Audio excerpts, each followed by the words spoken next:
You want to do better. You feel that you can do better. Well, welcome to the club. Everyone has that feeling, unconsciously or consciously. We know that we can do better, and that's something which is inside us. There is that urge inside us to do better. And we know we have that feeling that we can emerge, that we can become better, but then our knowing mind, our intellectual mind, is stopping us. And I'm here to explain you the things that Bob Proctor taught me, how you can now match what you know and what you feel together so that you really in the outside world can perform much better. First thing I would like you to explain, if you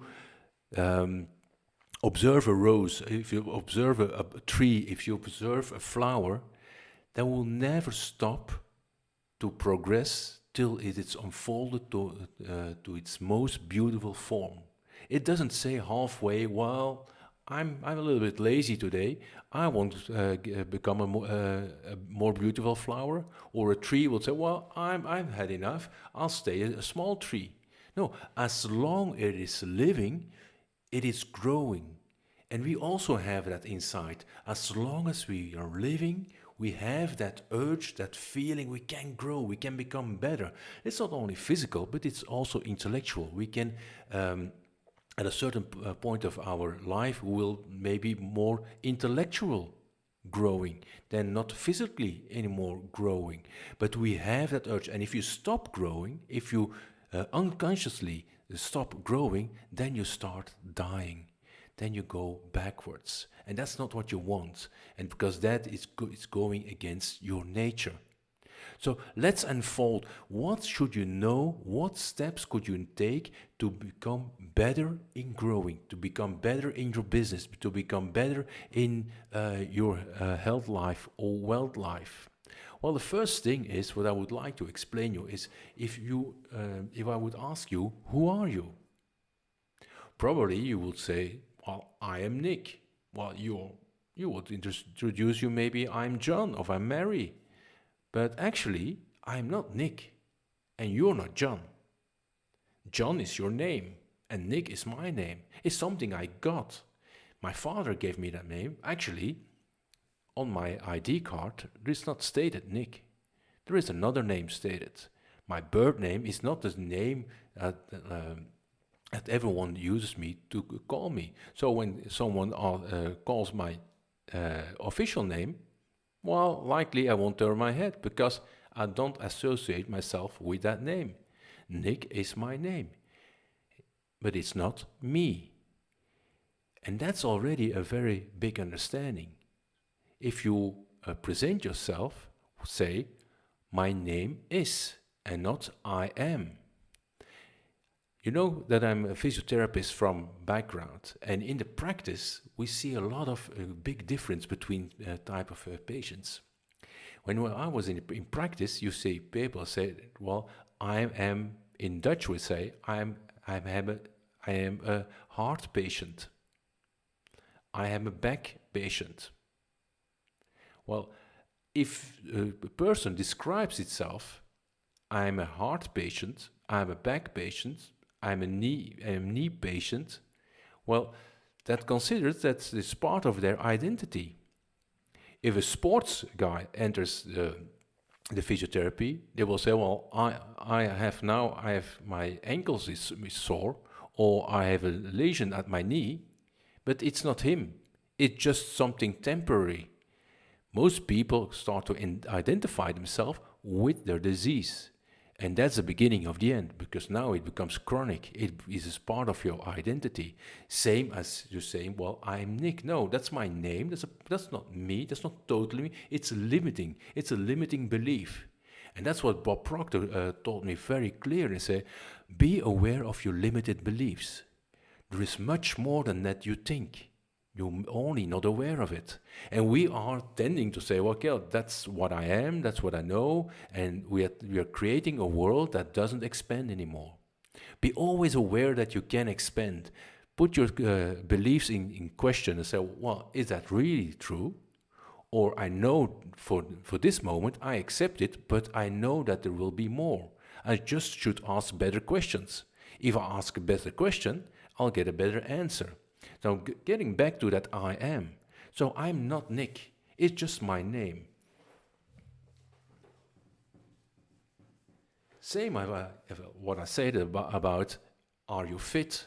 I'm fit or I'm fat. Well, you're not fit or fat. It's just a symptom. A symptom of previous actions is just what we see now at the outside, which is a result of previous thinking. But it's not you. You can change your thinking, so then the results at the outside will also change.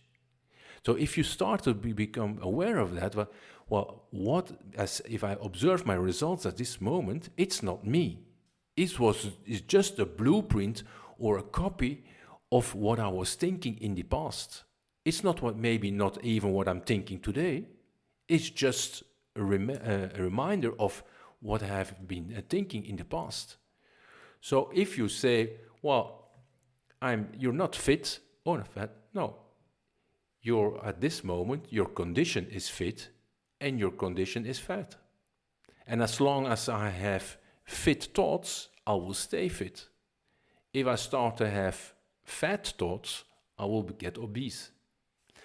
So you're not fit, it's not you, it's a part of your thinking. And same goes for I'm rich or I'm poor. Well, it's not your identity, it's a result of your thinking. So if you don't master your thinking, that rich can change very fast to poor and poor can change very fast to rich.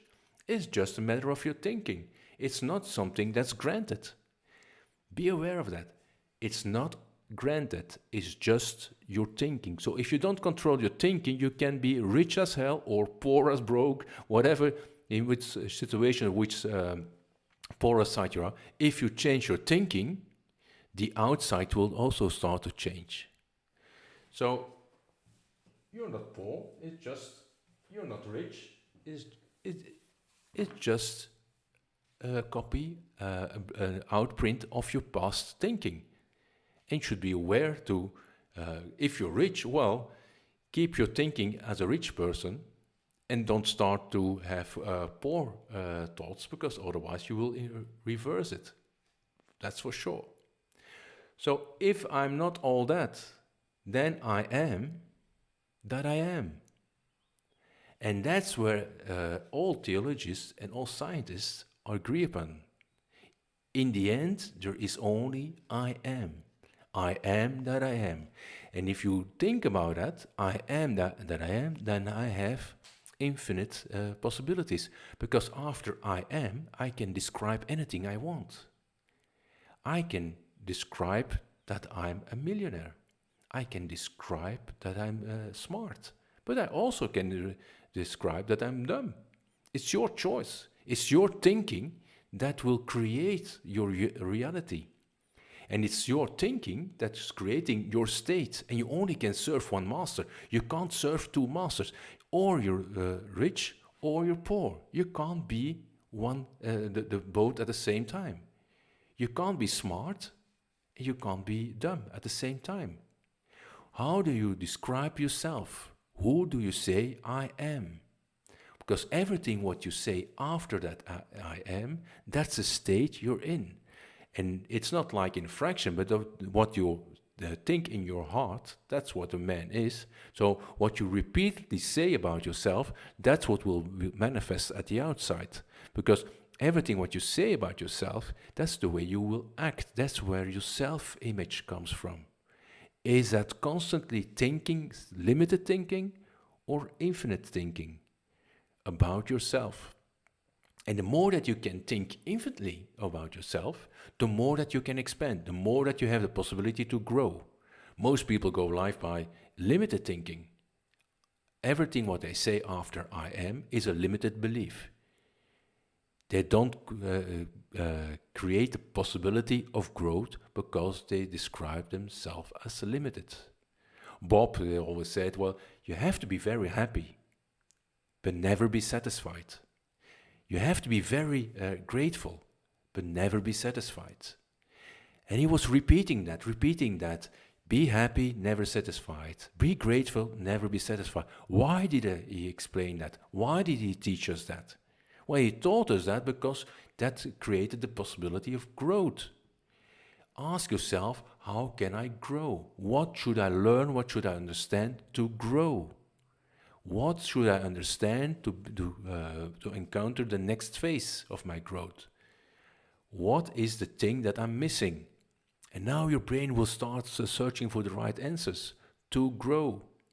Now, in the end, if you would ask me, who do you think you are? Who do you think you are? Well, I am